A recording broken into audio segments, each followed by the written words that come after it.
Mohammed Umar Farooq biological video. Please make sure to subscribe, like and share. Ask the question for answer and comment about the artwork. You can also answer question to each other for solving the problem. So here today we will discuss about the exercise physiology. During the exercise what happened and about the physiology we will discuss. So the exercise physiology is very long and is unable to describe in one video. So I want to make an overview. So that's overview of the exercise physiology. Just the overview of the exercise. So first let's begin to understand the what happened in our body. So the skeletal muscle burns 90 milligram of glucose each minute. So brain uses more energy 20% and that is basically just glucose and furthermore that is also ketone will be used after the ketosis during long term fasting state.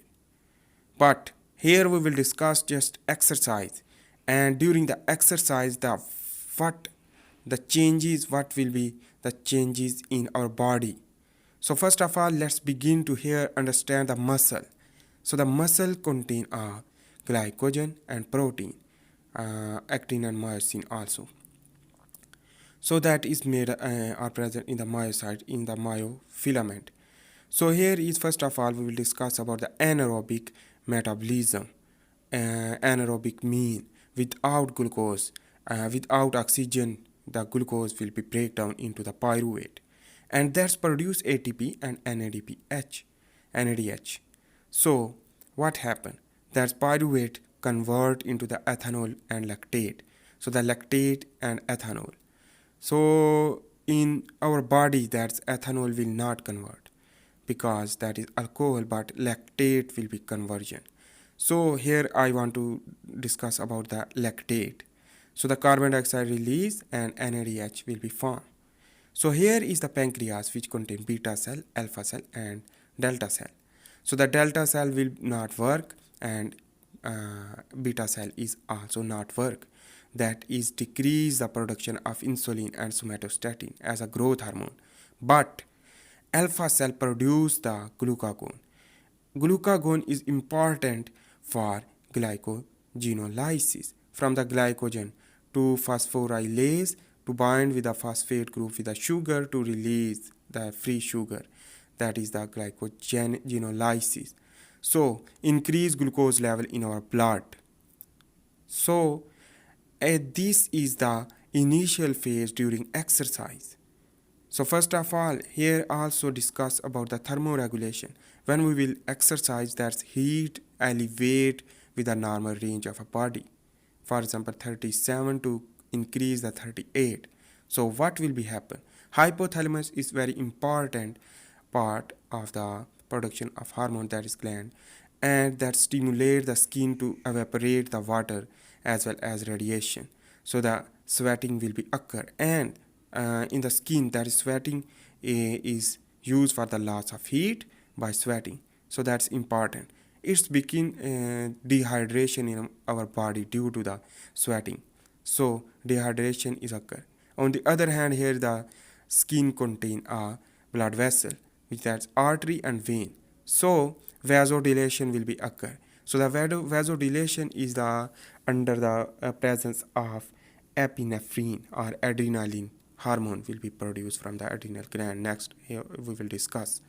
So after the releasing of heat, that will be cool down our body to negative feedback to the hypothalamus to shut down the hypothalamus, because and that's ultimately again and again cycle continue. So let's talk about the short time exercise that is important. Here we will discuss just one reason about that: creatine phosphate shuttle mechanism. In this shuttle mechanism, here is the mitochondria. During the aerobic respiration, that is Krebs cycle produce and oxidative phosphorylation due to the electron transport chain to produce ATP, and these ATP are present into the mitochondria. But mitochondria provide the ATP. Here is the red color is known as the adenine nucleotide translocase, but the blue color shows that the porine VDAC. So basically creatine are present in the cytosol. So the cytosol creatine, it will be go into the creatine kinase enzyme are present into the mitochondria. So creatine kinase enzyme bind with the ATP to provide the phosphate group, and this providing the phosphate group ADP will be converted, and this ADP is again will be produced, but till the time of aerobic respiration.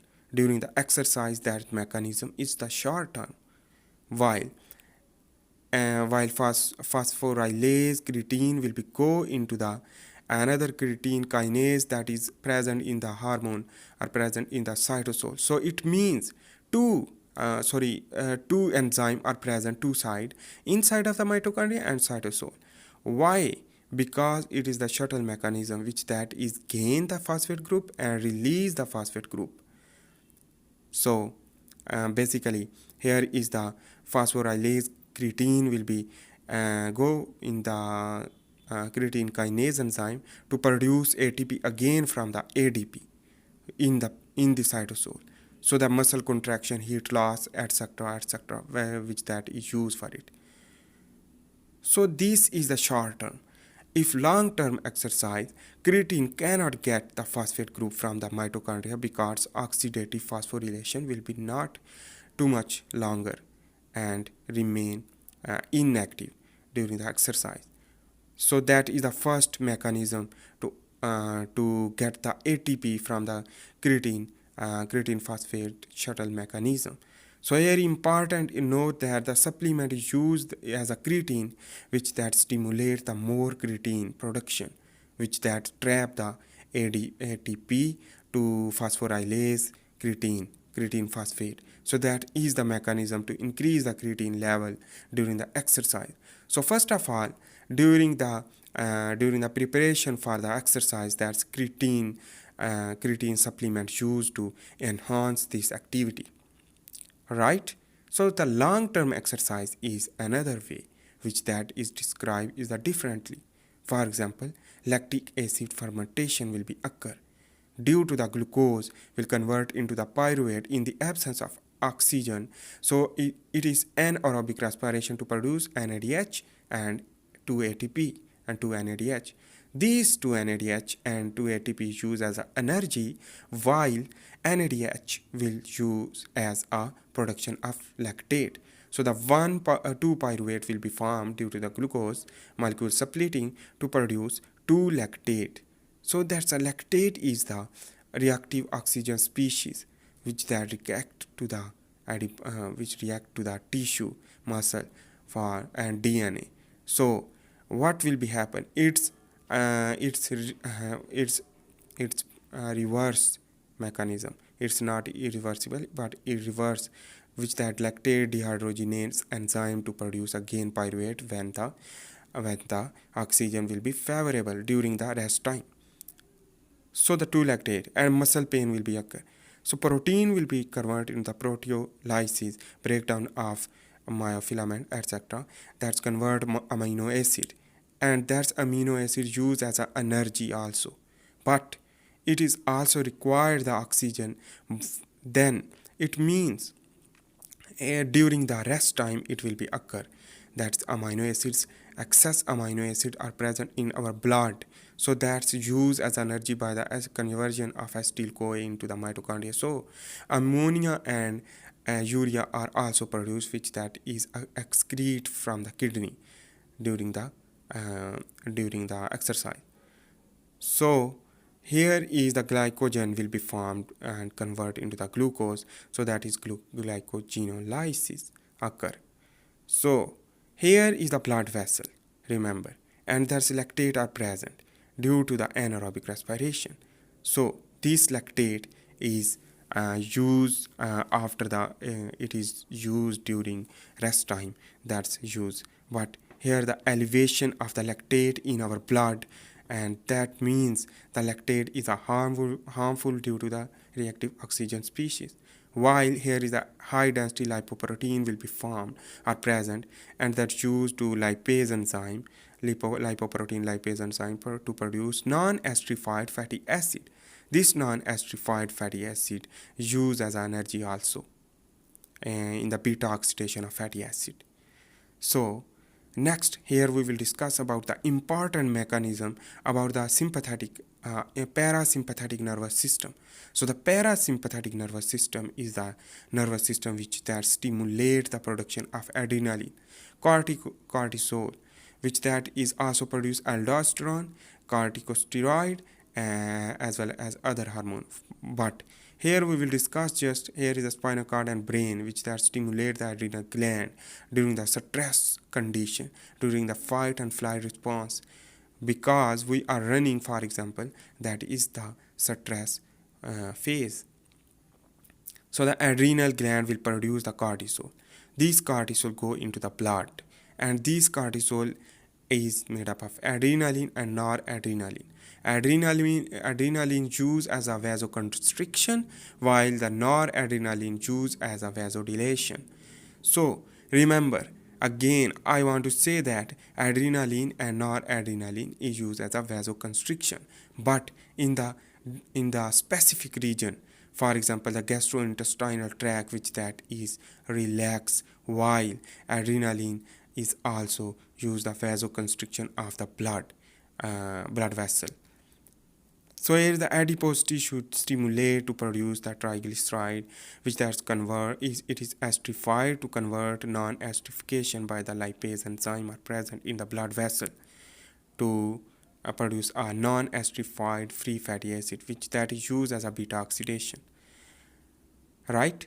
So next here we will discuss about the growth hormone or somatostatin will be decreased due to the less growth. During the exercise, that is the catabolic activity will be formed, not anabolic. So that's a catabolic activity. During rest, that will be reversed. So here is the noradrenaline, which that is the norepinephrine, also known as, used as a vasodilation. Dilation means the blood vessel will be dilate or delayed. So here is the adrenaline, which that is epinephrine, used for the vasoconstriction. While here is a muscle. So the muscle is used as a glycogenolysis and gluconeogenesis. It is also stimulated by the cortisol hormone, which that is bind with the muscle to produce also. But another way is the glucagon is also used for it to produce glucose as well from the glycogen. So that is the glycogenolysis occur. On the other hand, here is the angiotensin 2 hormone, which that is used to increase the heartbeat. Angiotensin 2 is produced from the renin. Renin is produced from the juxtaglomerular cell. So here is the increasing of breathing mechanism, inhalation and exhalation, but it's not working till the stamina will not develop.